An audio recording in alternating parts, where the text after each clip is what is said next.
안녕하십니까. 육체적 욕망가 숨가쁜 이성입니다.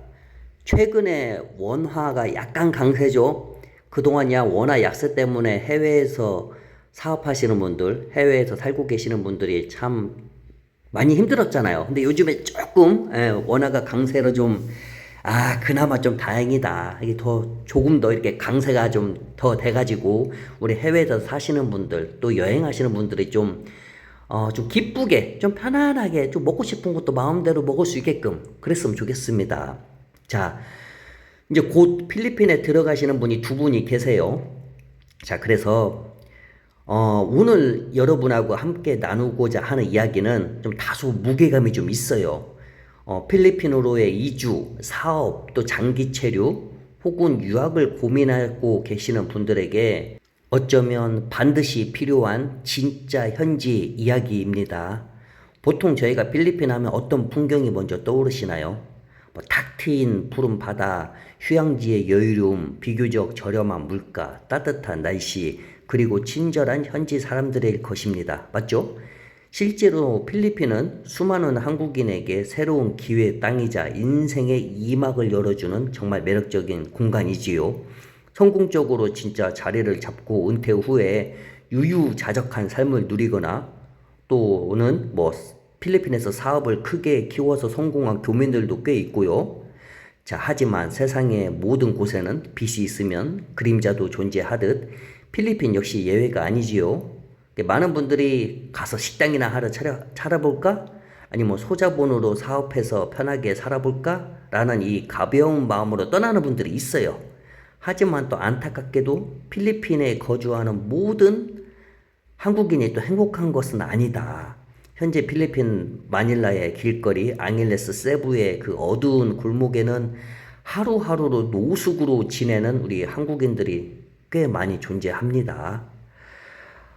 그럼 이분들이 처음부터 다 노숙이었냐? 안 그러죠. 한때는 진짜 번듯한 사업가였고, 누군가의 자랑스러운 아버지였고, 은퇴 후에 삶을 꿈꾸던 평범한 또 우리의 이웃이었죠.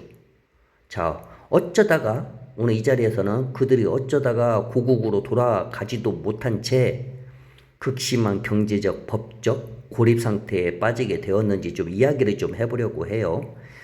자, 일단은 가장 첫째로 경제적 파산과 미등록 불법 체류 때문에 이들이 한국에 가지 못하고 필리핀에 남아 있는다. 많은 한국인들이 은퇴 자금이나 전 재산을 들고 필리핀으로 사업을 시작을 해요. 식당, 가이드, 스쿠버 다이빙 숍, 그 다음에 리조트 등 분야도 되게 다양하죠. 근데 하지만 현지 사정의 어두운 상태에서 무작정 투자를 감행하다가 파산하는 사례가 비일비재하지요. 필리핀은 이제 또 외국인의 토지 소유나 특정 업종의 지분 소유에 엄격한 또 제한을 두는 거 다들 아시잖아요.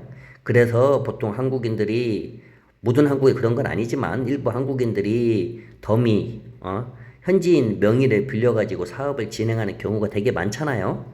이 과정에서 이게 잘 되면 그래도 큰 문제는 없는데 이 과정에서 이 현지인 동업자나 믿었던 한인 조력자에게 사기를 당해 하루아침에 모든 재산을 날리는 경우가 꽤 많아요. 꽤 많아. 그 다음에 이제 이 사업에 실패하고 자금이 바닥나면 당장 비자를 연장할 또 돈조차 또 없어요. 또 이게 또. 필리핀은 관광 비자로 체류하더라도 정기적으로 연장을 해야 하잖아요. 근데 장기 체류 후 출국 시에는 또 출국 허가서 등 이 비용 등 각종 또 행정 수수료가 또 발생을 하거든. 근데 비자 연장비를 내지 못해가지고 미등록 불법 체류자가 되는 순간 이게 이제 합법적인 경제 활동은 완전히 이제 불가능해지게 되는 거죠. 그리고 이제 채무 관계에 얽히거나 현지 범죄에 휘말려 여권을 압수당하는 경우도 있잖아요. 여권 유효기간이 만료되었지만 벌금을 낼 돈이 또 없고 임시 여권 발급조차 받지 못하고 그러니까 한국으로 돌아가고 싶어도 돌아가지 못하는 갇혀버린 정착 실패자가 또 되는 것이지요. 이게 참 안타까워. 자, 그리고 이제 두 번째는 치안 위험과 범죄의 표적. 이 필리핀에서 한국인은 현재 범죄 조직이나 부패한 공권력에게 돈이 많은 표적으로 인식되는 경우가 되게 많아요. 주머니 사정이 사나워진 한인 노숙자이나 돈이 없어 만약 이 한인이 아니면 취약계층이야. 근데 그런 취약계층이라 할지라도 한국인이라는 이유 하나만으로 범죄의 위험에서 자유롭지 못하다 그거예요. 이게 얼마나 어이가 없어요. 내가 지금 정말 힘들어가지고 내가 지금 앙헬레스 저기 뒷골목에 내가 지금 노숙을 하고 있어요. 돈이 하나도 없어. 아침, 점심, 저녁 한 끼도 못 먹었어요. 그런데 내가 한국인이란 이유 하나만으로 나를 어떻게 해서 주머니를 센터를 깔려고 참 진짜 어이없고 가슴 아프지요.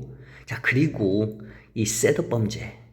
이 셋업 범죄 다들 아시죠? 현지 경찰이나 범죄 조직이 공모해서 아무런 죄가 없는 무고한 한국인의 가방이나 차, 뭐 거주지에 마약이나 총기를 몰래 심어놓은 뒤에 현장을 급습하여 체포하는 수법. 물론 이제 이 안에는 이제 여성도 들어가고, 자, 뭐 체포된 후에는 교도소에 가기 싫으면 당장 돈을 내놔라, 합의금을 막 내놓아라 이렇게 하고. 현지 사법 시스템에 대한 이해가 부족하고 언어 소통이 원활하지 않은 한국인은 이 공포를 또 이기지 못하고 전 재산을 또 털어 넣거나 진짜 억울하게 또 현지 감옥에 가기도 해요. 또 이 외에도 또 되게 많잖아요. 현지에서 뭐 밤거리를 논일다가 강력 강도나 납치의 희생양이 되는 사건도 이게 좀 종종 많이 발생했잖아요. 지금도 여전히 발생하고 있고. 참 이게 정말 가슴 아픕니다. 이게 정말로 돈이 없어서 노숙하는 이들조차 현지 범죄자들의 이 폭력이나 또 갈취 위험에도 그대로 또 노출이 되고. 조금 전에 필리핀에서 생활하는 많은 한인 노숙자들이 처음부터 이 노숙을 하지 않았다. 어느 정도 자산을 가져오고 어느 정도 성공을 하고 있고, 그런데 어쩌다가 이렇게 이 지경까지 됐냐. 첫 번째는 도박으로 인한 자금 탕진, 마닐라, 앙헬레스, 세부 등지의 대형 카지노에 발을 들였다가 전 재산을 탕진하는 경우죠. 처음엔 단순한 유흥으로 시작했다가 집, 차, 귀국 항공권까지 전부 잃고 카지노 주변을 서성이는 카지노 이제 앵벌이나 노숙인으로 이제 전략을 해보려는 거죠.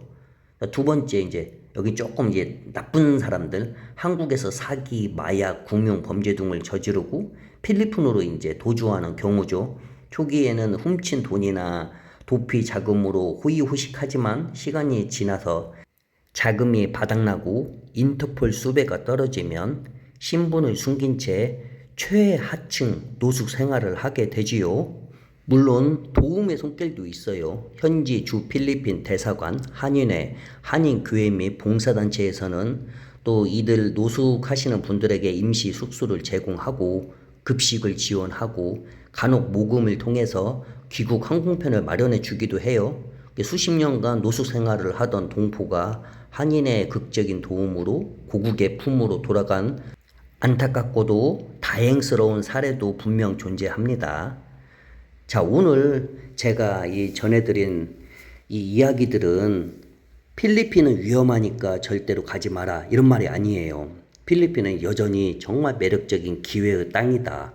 따뜻한 날씨, 친절한 국민성, 다양한 비즈니스 기회가 존재하고, 다만 남들도 다 하니까 한국보다 물가가 그래도 싸니까 어떻게든 되겠지? 라는 낭만적이고 안일한 태도로 접근해서는 절대로 안 된다는 점을 강력하게 경고해 드리고 싶습니다. 이거 조언이 아니라 그냥 경고해 드리고 싶어요. 여러분들이 필리핀에서 행복했으면 좋겠어요. 따뜻했으면 좋겠어요. 우울하지 않았으면 좋겠어요.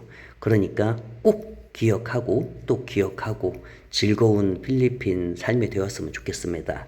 자, 그럼 좋은 날 되시고 또 다른 이야기로 찾아뵙겠습니다. 안녕히 계세요.